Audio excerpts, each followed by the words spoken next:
दोस्तों उस वक्त काम का इतना ज्यादा प्रेशर था कि मनदीप अपने काम को सही ढंग से कर नहीं पा रहा था। उसका मन काम को लेकर चिड़चिड़ा हो गया था, पर वो फिर भी अपने काम को अंजाम देता, देर रात तक काम करता रहता। लेकिन एक रात वो अपने काम से घर की ओर रुख कर रहा था तो उस वक्त रात के 9 बजे का वक्त था। गाड़ी की स्पीड इतनी ज्यादा तेज थी कि अगर सामने कोई आ जाए तो गाड़ी में अचानक ही ब्रेक लगा दिए जाते तो गाड़ी दूर तक फिसलती चली जाए। अभी गाड़ी स्पीड में दौड़ रही थी कि तभी गाड़ी के नीचे कुछ जोर से टकराया और गाड़ी उस चीज को रौंदते हुए आगे बढ़ गई। पर हैरान की बात तो ये थी कि गाड़ी कुछ दूर जाते ही अपने आप ही रुक गई और जब मनदीप ने गाड़ी से नीचे उतर कर देखा तो उसने पाया कि गाड़ी का टायर पंचर है। तभी मनदीप ने इधर उधर निगाहें घुमाई पर उसे वहाँ कोई भी नहीं दिखा सिवाय एक आदमी के जो फटे पुराने कपड़े पहने वही गाड़ी से कुछ दूर खड़ा हुआ था। देखने में वो आदमी कोई भिखारी जैसा लग रहा था। वो आदमी मनदीप को देखते ही मनदीप के पास आने लगा, पर जैसे वो भिखारी जैसा दिखने वाला आदमी मनदीप के पास आया तो मनदीप उसके ऊपर भड़कते बोला, क्या है इतनी रात को भी तुम्हें चैन नहीं है? जहाँ देखो वहीं भीख मांगने लग जाते हो, भागो यहाँ से। शायद वो आदमी मनदीप से कुछ कहना चाहता था मगर मनदीप को लगा कि वो भीख मांगने के इरादे से उसके पास आया है। उसकी बात सुने बिना ही मनदीप ने उसे डांट कर भगा दिया, मगर मनदीप को क्या मालूम था कि उसने कितनी बड़ी गलती कर दी है उस आदमी को भगाकर। लिहाजा मनदीप ने अपना फोन निकाला और नजदीक में किसी मैकेनिक को ऑनलाइन ढूंढकर उसे कॉल किया और गाड़ी ठीक करवा कर अपने घर आ गया। पर जैसे मनदीप ने घर की चौखट पर कदम रखा कि तभी उसे ऐसा लगा जैसे उसके ऊपर कुछ भारी वजन रखा हो। वो थोड़ा सा लड़खड़ा गया और हाँफते हुए घर में दाखिल हुआ। मनदीप को देखते मनदीप की दादी ने उससे तुरंत ही पूछा, अरे क्या हुआ, तू ऐसे क्यों हाँफ रहा है? तेरी तबीयत तो ठीक है ना? लेकिन मनदीप ने ये कहकर दादी को शांत कर दिया कि उसे कोई परेशानी नहीं है, बस वो काम को लेकर थोड़ा स्ट्रेस में है, इसी वजह से थकान महसूस हो रही है। और ये बोलकर मनदीप अपने कमरे में चला गया। फिर जब मनदीप की सुबह आँख खुली तो उसकी बीमारी में अब पहले से ज्यादा इजाफा हो गया था, यानी कि उसकी तबीयत पहले से ज्यादा खराब हो गई थी। और जब उसकी दादी की नजर मनदीप पर पड़ी तो उन्होंने पाया कि मनदीप थोड़ा झुककर चल रहा है, यानी कि मनदीप की कमर थोड़ी झुक गई थी। मनदीप को ऐसे झुका देख दादी समझ गई कि जरूर इसके साथ कुछ तो हुआ है। लिहाजा दादी सबसे पहले मनदीप को डॉक्टर के पास ले गई जहाँ उसका एक्सरे किया गया, पर एक्सरे में सब कुछ ठीक आया। तभी डॉक्टर ने मनदीप को देखकर कहा, कुछ नहीं हुआ है, बस थोड़ी तबीयत ठीक नहीं है इसकी, ये दवाइयाँ खा लेना, कुछ दिनों में ठीक हो जाओगे।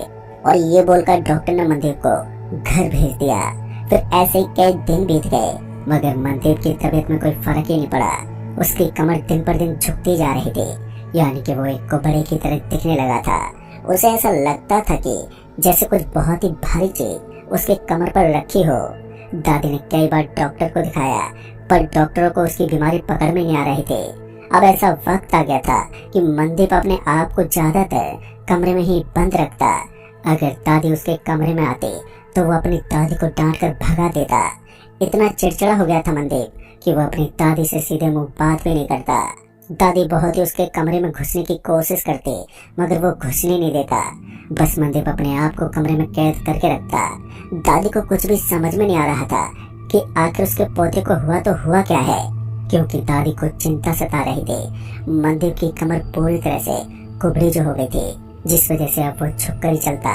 अचानक ये हालत देखकर दादी अंदर ही अंदर रोने लगती, क्योंकि डॉक्टर भी कोई जवाब नहीं दे रहे थे, जिस वजह से वो और चिंतित थी। तभी दादी के मन में ख्याल आया कि वो मनदीप को किसी ओझा या फिर किसी तांत्रिक को दिखा दे। लिहाजा वो अगली ही सुबह मनदीप को घर में अकेला छोड़कर गांव से कुछ दूर पुराने मंदिर की ओर गई, ये पता लगाने के लिए अगर शायद कोई बाबा या तांत्रिक होगा तो शायद उनसे कुछ जानकारी मिल जाए कि आखिर मनदीप की बीमारी है क्या और डॉक्टर को भी उसकी बीमारी पकड़ में क्यों नहीं आ रही है।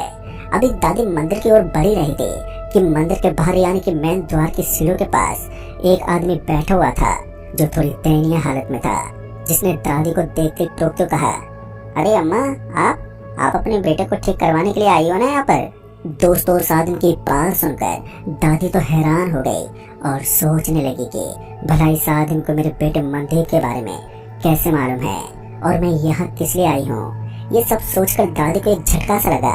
तभी दादी ने बड़ी गंभीर आवाज में कहा, हाँ बेटा, मैं अपने बेटे मनदीप के बारे में पूछताछ के लिए आई हूँ। उसकी तबीयत बहुत ज्यादा खराब है, पर तुम्हें ये सब कैसे मालूम?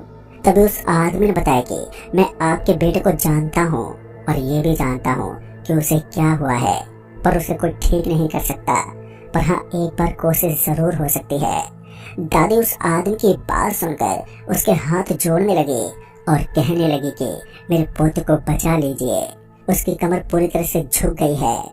दादी को शांत करते हुए वो आदमी दादी के साथ उनके घर आ गया और जैसे दादी ने घर में जाकर मनदीप का कमरा खोला तो मनदीप उस आदमी को देखते ही भड़क गया और जोर से चीखते बोला, अरे तुम यहाँ तक आ गए? निकलो यहाँ से, घर पर भी भीख मांगने आ जाते हो। इससे पहले वो आदमी अपनी कुछ बात बोलता कि मनदीप ने उसे घर से धक्का मारकर बाहर निकाल दिया। ये देखकर दादी अब और भी परेशान हो गई। तभी दादी फिर से अगली सुबह उसी आदमी के पास गई और पूछने लगी, बेटा आखिर क्या हुआ है मेरे बेटे को? तब उस आदमी ने बताया कि मैं वही आदमी हूँ जिस रात आपके बेटे की गाड़ी में पंचर हुआ था। मैं उसे बताने वाला था कि उसके साथ क्या हुआ है कि तभी उसने मेरी बात बिना सुने ही मुझे भिखारी समझकर भगा दिया। दरअसल आपके बेटे की कमर पर जिन्न का साया है और वो भी एक नहीं बल्कि पूरे परिवार यानी कि 4 लोगों का। सभी के सभी उसकी कमर पर बैठे हुए हैं और ये जिन्न उसी रात से आपके बेटे के ऊपर सवार हो गए थे। आपको यकीन नहीं होता तो खुद आज रात को झांक कर देख लेना, आपको खुद ही पता चल जाएगा। दोस्तों, पहले तो दादी को उसकी बातों पर यकीन नहीं हुआ, पर अपनी आंखों से ये नजारा देखा तो दादी भी सक पका गई, क्योंकि ये नजारा था ही इतना भयावह। दरअसल दादी ने जैसे अपनी नजर खिड़की से झांककर अंदर की ओर देखा तो उन्होंने पाया कि मनदीप औंधे मुंह अपने बिस्तर पर पड़ा हुआ है और उसकी कमर पर 4 लोग बैठे हुए हैं जो दिखने में बहुत ही भयानक है। मनदीप बार बार अपने कंधे को सीधा करने की कोशिश तो कर रहा था, लेकिन वो सीधा ही नहीं हो पा रहा था। और तो और जब दादी ने कमरे में चारों तरफ देखा तो उनके पैर तले जमीन ही खिसक गई। दरअसल कमरे में चारों तरफ मांस के लोथड़े पड़े हुए थे जिनमें से बहुत ही बुरी गंध आ रही थी। लिहाजा दादी सक पका गई और चुपचाप अपने कमरे में जाकर लेट गई। दादी को पूरी तरह से यकीन हो गया था कि सच में मेरे पोते के ऊपर जिन्नों ने कब्जा कर लिया है। दादी अब बेचैन हो उठी और पूरी रात बस यही सोचती रही कि मेरे बच्चे को इन जिन्नों से कैसे बचाया जाए। लिहाजा जैसे ही सुबह हुई तो दादी फिर से उसी आदमी से मिली जिसने मनदीप की बीमारी के बारे में बताया था। दादी उस आदमी के पैरों में गिर गई और गिड़गिड़ाने लगी, भैया भैया मेरे बच्चे को बचा लो, मेरा एक ही पोता है, अगर उसे कुछ हो गया तो मैं किसके लिए जीऊंगी। दादी अभी अपना दुखड़ा रोई रही थी कि तभी उस आदमी ने कहा, देखो मैं तुम्हारा दुख समझ सकता हूँ, पर मैं आपके बच्चे को ठीक नहीं कर सकता, और मैं तो क्या कोई भी नहीं, लेकिन हाँ मेरे गुरुजी हैं, शायद उनके पास जाने से कोई समाधान हो जाए। मैं तुम्हें उनके पास लेकर चलता हूँ, आइए चलिए मेरे साथ। दोस्तों, उस आदमी के साथ दादी इस उम्मीद में उसके साथ चली गई कि शायद मेरा बेटा यानी कि मनदीप बच जाएगा। मरता क्या नहीं करता वाला हाल था दादी का। लिहाजा वो आदमी दादी को अपने गुरु के पास लेकर पहुंचा, जहां जाकर दादी ने तुरंत ही गुरुजी के पांव पकड़ लिए और रोते हुए गुरुजी को सारी बात बताई। गुरुजी ने अपनी साधना से देखा तो उनके भी रोंगटे खड़े हो गए और एक गंभीर आवाज में बोले, बहुत मुश्किल है उसे बचाना, क्योंकि आपके पोते ने बहुत ही बड़ी गलती कर दी है और जिस रास्ते से ये जिन उसके पीछे लगे हैं वो उन्हीं का एरिया है, वो जगह ही भूतों की है। उस जगह पर लोग जादू टोना, तंत्र विद्या जैसी चीजों को हासिल करने के लिए टोटके जैसी क्रियाएं करते हैं। किसी ने अपनी साधना पूरी करने के लिए उन जिन्नों को 4 मटकियों में खाने के लिए मांस भर के रखा हुआ था और उस रात तुम्हारे पोते ने अपनी गाड़ी से उन मटकियों को तोड़ दिया, जिस वजह से वो जिन गुस्से में आकर उसके ऊपर सवार हो गए हैं। बहुत मुश्किल है उसे बचाना, खैर कोई बात नहीं, मैं कोशिश जरूर करूंगा।